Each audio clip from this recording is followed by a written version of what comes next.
Amém, meus irmãos. Glória a Deus, né? Abra comigo a palavra de Deus no Salmo 68.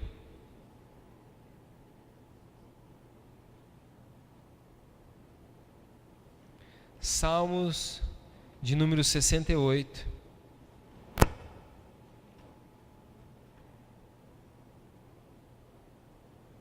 Eu acabei não cumprimentando os visitantes devidamente, né? Vocês são bem-vindos aqui nesse lugar. Vocês são bem-vindos aqui na casa do Senhor. Esse lugar é reservado para a gente buscar o Senhor e aprender da palavra. E você está convidado a sempre estar aqui com a gente. O Salmo de número 68, o versículo 6. Quem achou, diga célula.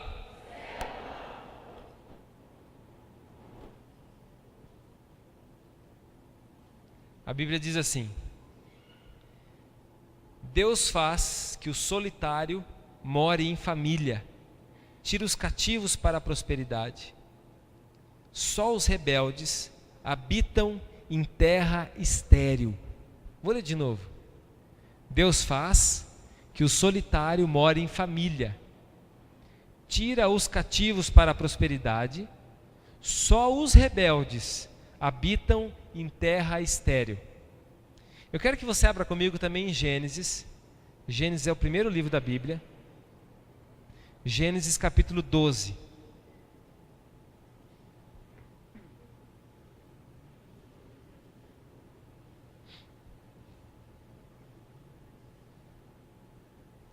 Nós vamos ler do versículo 1 até o 3. Gênesis 12, do 1 até o 3.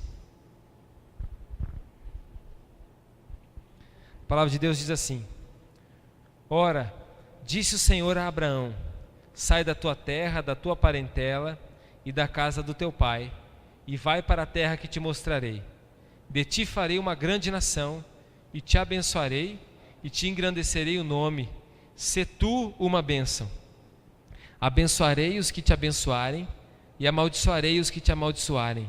Em ti serão benditas todas as famílias da terra. Feche os seus olhos, por favor. Senhor Jesus, nós estamos aqui diante da tua palavra e pedimos ao Senhor que o Senhor venha ministrar o nosso coração. Nós dependemos do Senhor, Deus. Sem ti nós não somos nada. Que a tua palavra agora possa gerar vida em nós, em nome de Jesus. Amém. Meus irmãos, eu confesso para você que eu estou um pouquinho nervoso aqui na frente hoje, né? Porque esse é um assunto que não é muito fácil ministrar. É um assunto que eu tenho muito temor no meu coração de ensinar e falar sobre família. O título da mensagem de hoje é a importância da família. E tem uma grande importância. A gente tem orado muito pelas famílias, a gente tem pesquisado algumas coisas sobre as famílias aqui, por exemplo, da nossa cidade. Eu já falei isso para a igreja, mas é algo que me marcou. Um dado alarmante, por exemplo, das famílias aqui na cidade, é a questão do divórcio. Nós temos um alto índice, não só na nossa cidade. Aliás, eu acredito que isso no Brasil inteiro. Um alto índice de divórcio na nossa cidade. Sem contar as pessoas que começam a morar junto e de repente se separam e começam a morar junto com outras pessoas. Eu não estou querendo ofender ninguém, eu só estou expondo aqui as situações. Existem situações muito difíceis. E isso preocupa a gente. E é por isso que a gente, como povo de Deus, estamos olhando lá nos pequenininhos já, né? Estamos buscando já ensinar eles lá no pequenininho. Os jovens, né? Essa rede, por exemplo, Romance Real, é para gerar famílias mais saudáveis. Eu não sei você, mas mesmo a minha família, por exemplo, sendo formada já no ambiente cristão, dentro da igreja, eu sofri bastante.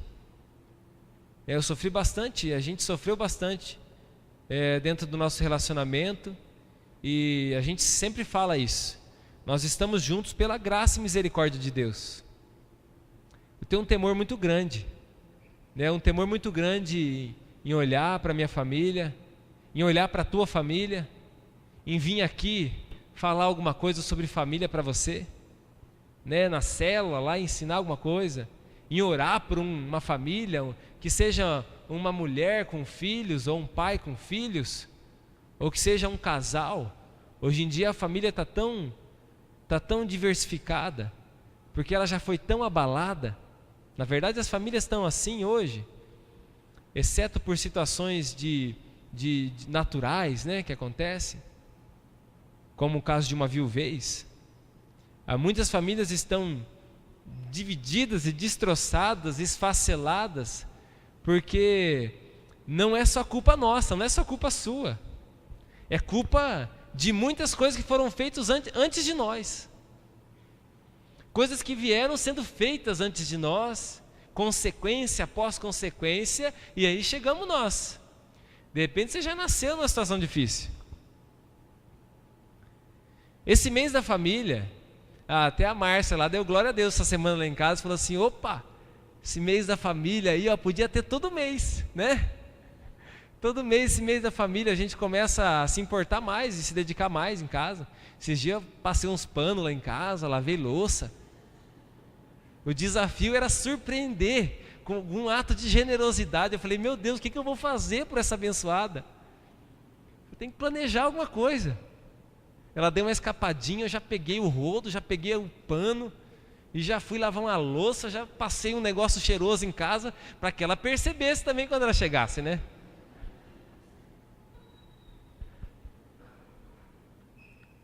E ela falou: opa, podia ter esse negócio aí na igreja aí todo mês. Meus queridos, nós temos que dar mais atenção para a nossa casa. Então nesse mês, nós estamos falando de princípios que não são só princípios para um dia, nós estamos falando de princípios que são princípios para uma vida. Entre os desafios gerais que a gente colocou lá do mês da família, né? Desafios simples de tudo, simples de todos, mas desafios que se você praticar, você vai ter uma família feliz, você vai ter filhos felizes, você vai ter um relacionamento, talvez entre irmãos, diferente, dentro da tua casa, com teu pai, com a tua mãe, diferente, vai ter um lar totalmente diferente. Então nesse mês, nós queremos ensinar a tua família, ajudar a tua família, sem pretensão nenhuma. Eu não estou aqui dizendo para você assim: eu sou melhor que você, de maneira alguma, sem pretensão nenhuma. Nós estamos aqui para ajudar essa cidade a viver melhor como família. Nós estamos aqui também, nesse mês, para formar uma família segundo o coração de Deus. Não é melhor a gente ter uma família segundo o coração de Deus? Não é bem melhor do que ter uma família segundo o coração do diabo? Quem quer ter uma família segundo o coração do diabo aí? Ninguém, graças a Deus, né? Eu dei na oportunidade de você levantar a mão. Todo mundo quer ter uma família segundo o coração de Deus, aproximando, olha só, a nossa família de Deus. De repente você não tem o costume, ou nunca orou com os teus filhos, com teu irmão, com a tua esposa, teu esposo. Comece a fazer uma oração. Uma das coisas que a gente tem falado já nesse mês da família, para você não fazer, não usar o celular sentado à mesa, nem quando você estiver na cama com a tua família, ou estiver junto lá com os seus familiares numa programação. Deixa o celular de lado. Isso vai ajudar você já a olhar para a tua família. Isso já vai mostrar para a tua família que a tua família tem uma importância, a importância da família. Porque Deus sonha com a família. Deus olha para você, Ele não vê só você. Deus olha para você e Deus vê uma família. Deus chamou Abraão e falou: Abraão, saia da tua terra, sai da tua parentela, você vai agora para casa, para a terra que eu vou mostrar para você, eu vou te direcionar. E ele termina dizendo assim: através de você, Abraão, eu vou abençoar todas as famílias da terra. Já falou para Abraão: seja você, Abraão, uma bênção, sua família uma bênção. Ele começa bem. Você vê que Abraão começa bem, porque ele escutou bem o que Deus falou para ele. Ele já chega próximo parada dele, ele sai, obedece, mas a próxima parada dele é no Egito. E ele já começa bem, começa mentindo. Olha que coisa boa.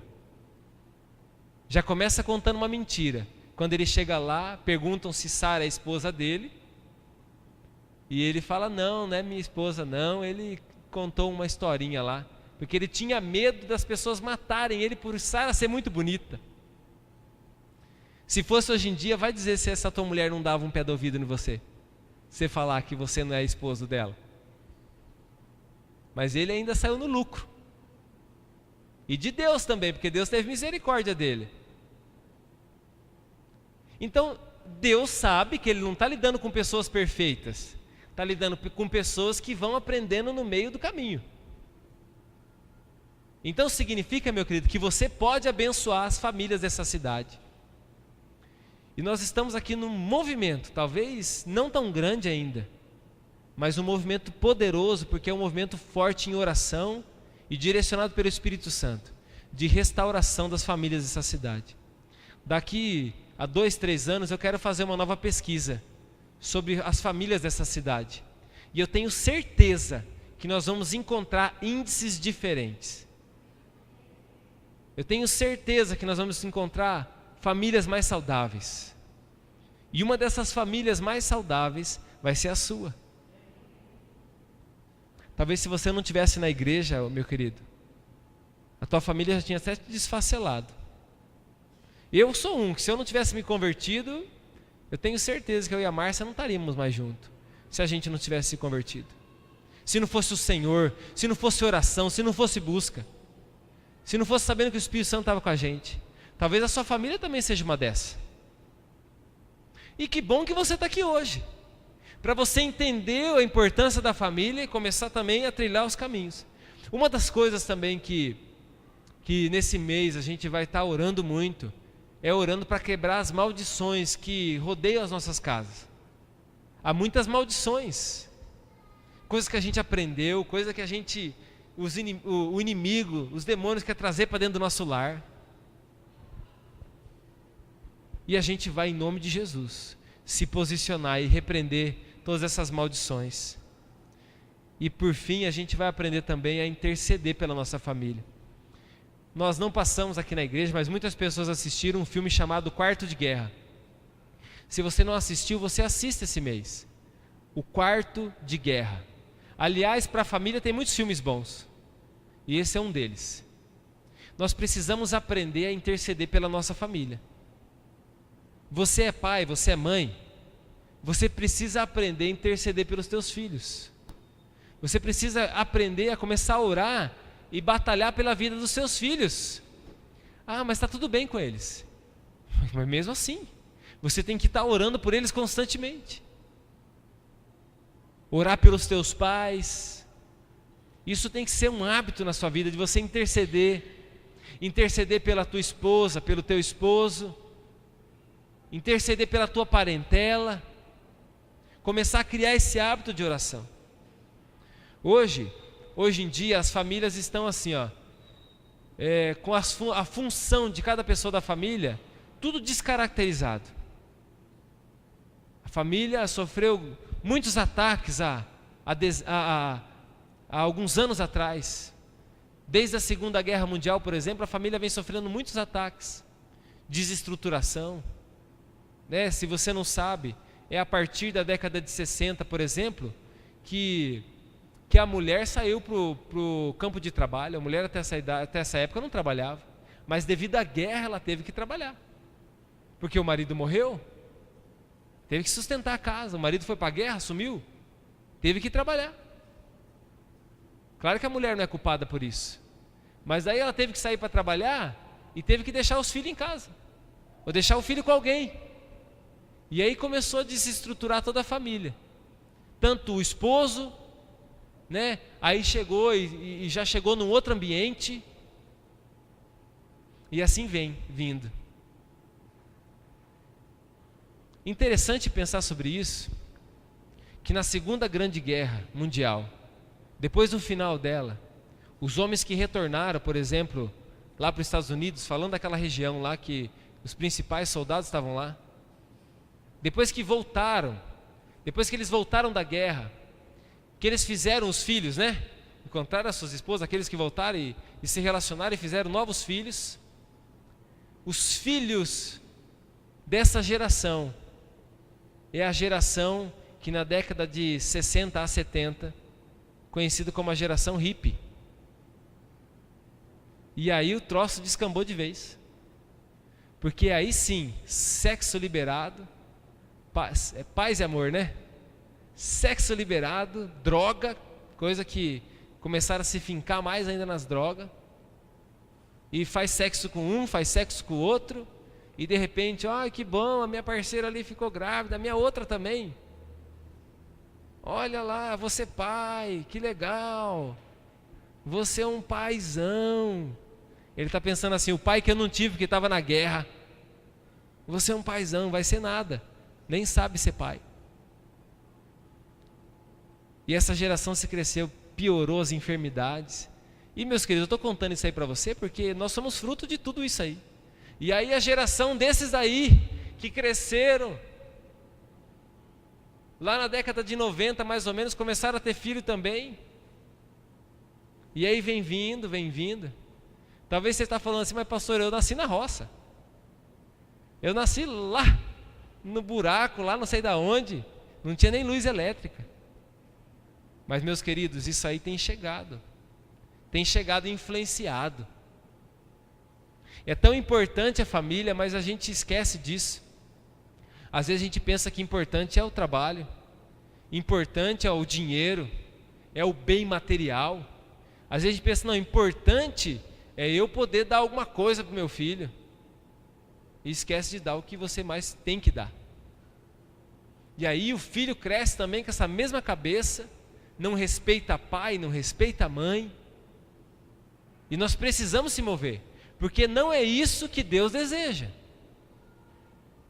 Talvez o que você está ouvindo aqui agora é algo que mexe com você, chega a te incomodar talvez, mas eu quero dizer para você, Deus deseja mudar a tua vida. Nós queremos dar um basta para essas gerações que são passadas aí, e nós queremos começar uma nova geração, que venha o teu reino, venha o seu governo, uma nova cultura seja implantada através da nossa vida, uma cultura do reino de Deus. Existe uma cultura que já está plantada, que é a cultura de Satanás. Por exemplo, que eu citei aqui, liberdade para o mundo. O que é liberdade? Eu sou livre, né? Sexo, droga e rock and roll. É ou não é? Símbolo da liberdade, não é isso? Sexo, droga e rock and roll. Isso é símbolo da liberdade, por exemplo, que foi anunciado aí há alguns anos atrás. Mas isso não é símbolo da liberdade. Isso aí não deixa ninguém livre, pelo contrário, deixa preso. Eu já vi muita gente morrendo de overdose. Eu nunca vi ninguém morrendo de orar, ou morrendo de abraçar a família, ou morrendo de escolher ficar em casa em vez de sair para a gandaia. Eu nunca vi ninguém morrer assim. Agora a gente já viu alguém morrer pela liberdade que o mundo dá, entre aspas, né? Sexo, droga e rock and roll. Vamos ver até quando a gente aguenta. E uma grade, duas grades, né? E um bloquinho, nem sei como falar das drogas de hoje em dia. Como que faz? Sei se cheira, se fuma, tem tanto tipo. Tem uns até pior. Coisa que você nem imagina, é melhor nem falar para você. E essa é a cultura da morte. O inimigo, ele planta, e o que ele semeia é uma cultura de morte. As pessoas acham que são livres, mas são presas. É uma cultura que prende elas, que aprisiona. Mas Jesus vem trazer uma liberdade para nós também. Uma liberdade para a tua família. Jesus tem uma palavra de liberdade para você. Ele diz assim, conhecereis a verdade e a verdade te libertará. Que liberdade é essa que você recebe de Deus? A verdadeira liberdade. Você não está preso, você não é obrigado a buscar Deus. Pelo contrário, você sabe que você ama Ele, Ele te ama e você precisa dEle. Você faz isso porque você ama o Senhor. E aí você começa a fazer isso pela sua família. Você já começa a olhar para um filho e ver um filho como um sinônimo de felicidade. Na cultura da morte, As pessoas olham para o filho, vamos lá para essa cultura da morte, da liberdade, elas pensam assim: engravidei, eu não queria ter engravidado, eu vou fazer um aborto. Olha aí, que absurdo que a cultura da morte traz para a vida das pessoas.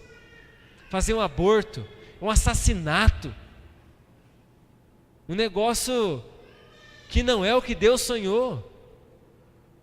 E aquele ventre que é um local de vida, Deus criou para ser um gerador de vida, passa a ser um altar de morte, um altar de sacrifício. Não sei se você já parou para pensar nisso.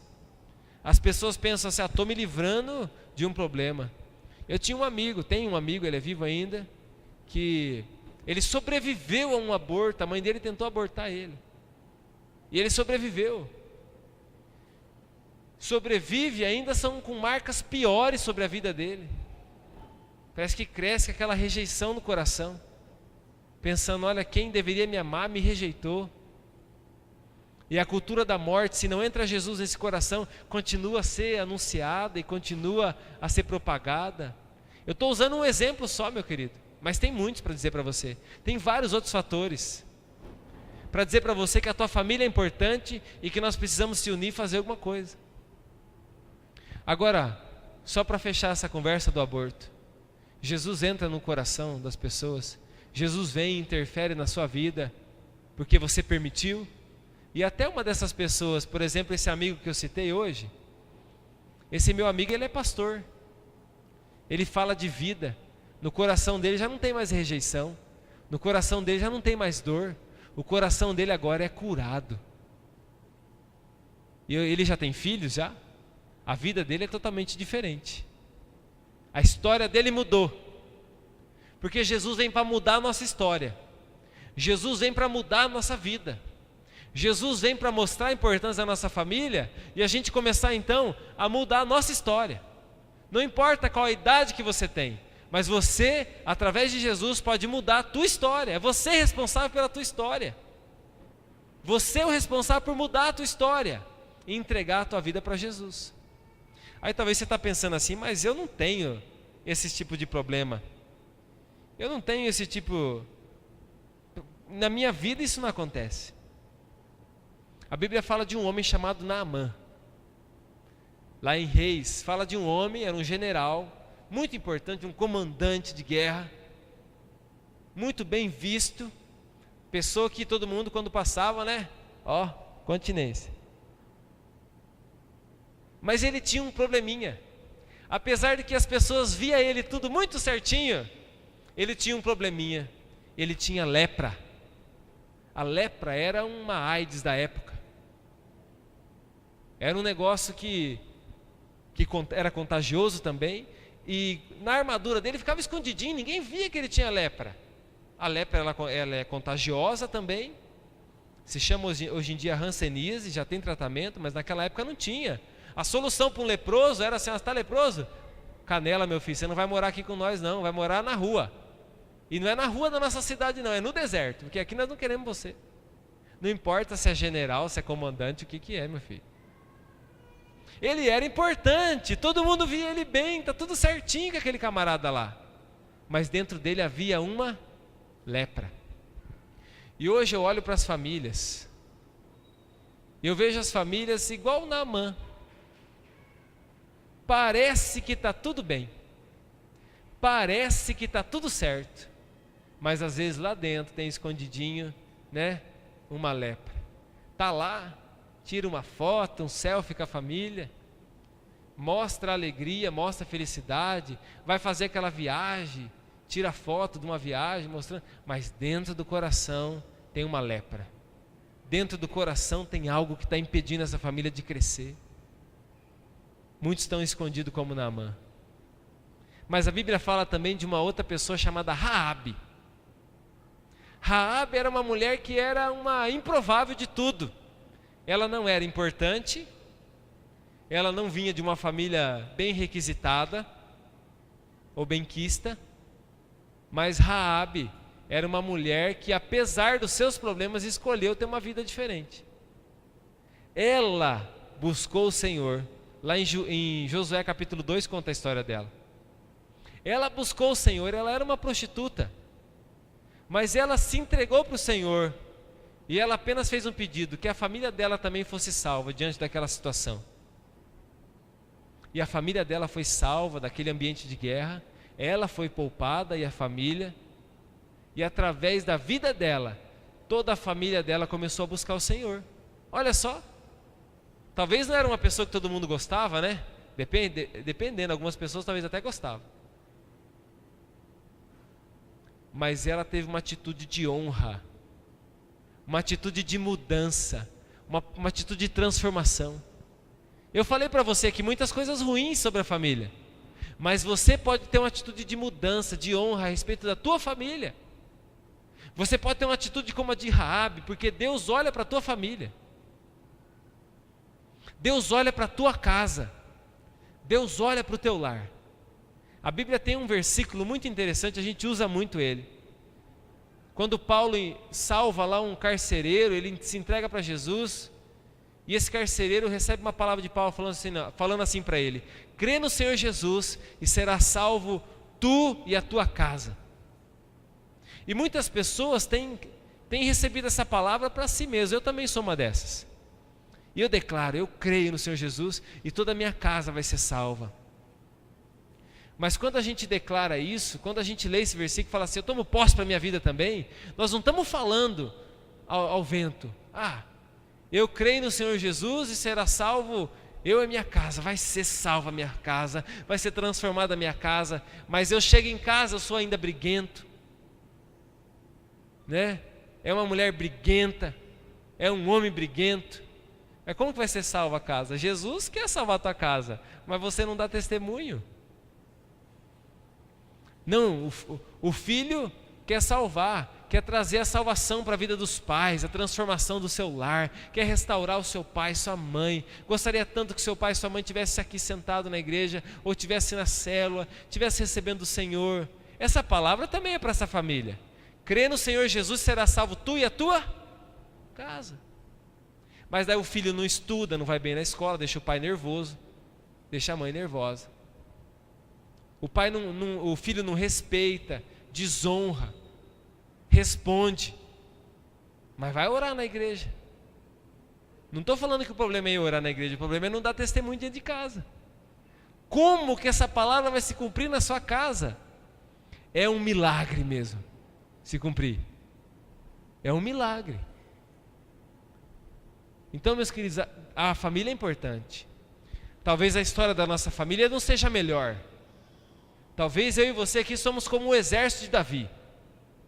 Mas eu quero dizer para você, o nosso posicionamento pode transformar e vai transformar toda a nossa casa. Eu quero pedir a você se coloque em pé, por favor.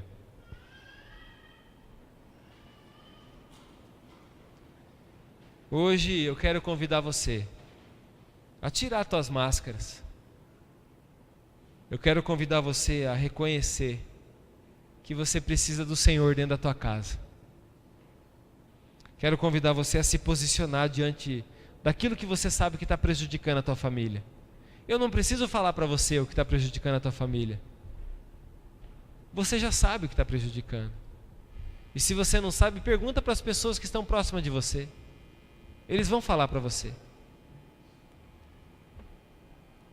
E quero desafiar você a ser obediente à palavra de Deus.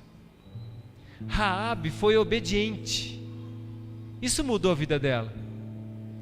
Eu falei para você aqui de algumas dificuldades que eu tive, de alguns erros que eu cometi, para dizer para você também que eu estou na mesma caminhada. Eu não quero ter máscara, eu não quero me esconder com uma lepra dentro de mim. Eu quero me posicionar, eu quero dizer igual o Josué disse: eu e minha casa vamos servir o Senhor, custe o que custar. E você, essa palavra não é nem direcionada só para os homens. Na rede de homens nós vamos ter uma palavra direcionada para os homens. Mas você como homem, não importa se você já é casado ou não, você tem que começar a ser o sacerdote do seu lar. Você como esposa, tem que aprender também a orar e buscar. E talvez falar um pouco menos. Nós precisamos entender a importância da nossa família. Quero dizer para você, não existe igreja sem família. Se a gente não transformar as famílias dessa cidade, não vai haver igreja. Vai haver um ajuntamento de pessoas. Só um ajuntamento de pessoas, não é igreja. Porque a igreja é formada por famílias. Famílias que estão olhando para a cruz, indo caminho à cruz. Crianças, jovens, adultos, idosos, casais, avós, avós, tios, tias. Isso é igreja. Isso é ser igreja. É ser uma família. Feche os seus olhos, por favor.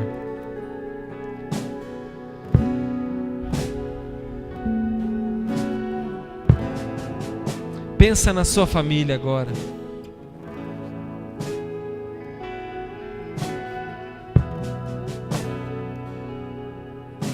Traga as bênçãos de Deus para dentro da tua casa. O que Deus tem para você como homem, como pai, como esposo? O que Deus tem para você como jovem, como solteiro? O que Deus tem para você como mãe, como uma esposa, como uma jovem? Num lar saudável, abençoado, Deus tem para os pais e para os esposos honra, respeito. Para as mães tem consideração, tem amor. Para os filhos tem um ambiente de cuidado, um ambiente de provisão, um ambiente de segurança. Qual o valor você tem dado para a tua família? Qual o valor você tem dado para a pessoa que está do seu lado? E agora, meu querido, não adianta você olhar para os erros que as pessoas cometeram com você, que a pessoa da família cometeu com você. Não adianta você olhar para os erros deles, mas você tem que olhar para dentro de você agora e pedir ao Senhor para ajudar você a mudar. Quem está aqui hoje é que tem que mudar. Senhor Jesus, eu quero orar, Senhor Deus, por cada família que está aqui agora, cada jovem, cada homem, mulher. Eu quero pedir ao Senhor, Pai, ajuda eles, Pai, a reconhecer, a se posicionarem. Ajuda eles a entender a importância da família, a saberem que eles foram escolhidos pelo Senhor para abençoar outras famílias. Meu Deus, ajuda eles a guardarem isso no coração deles e a viverem isso intensamente, Deus, em nome de Jesus. Se você está com a tua família aí, ou alguém da sua casa, um filho, se aproxima dessa pessoa. Eu quero orar por você.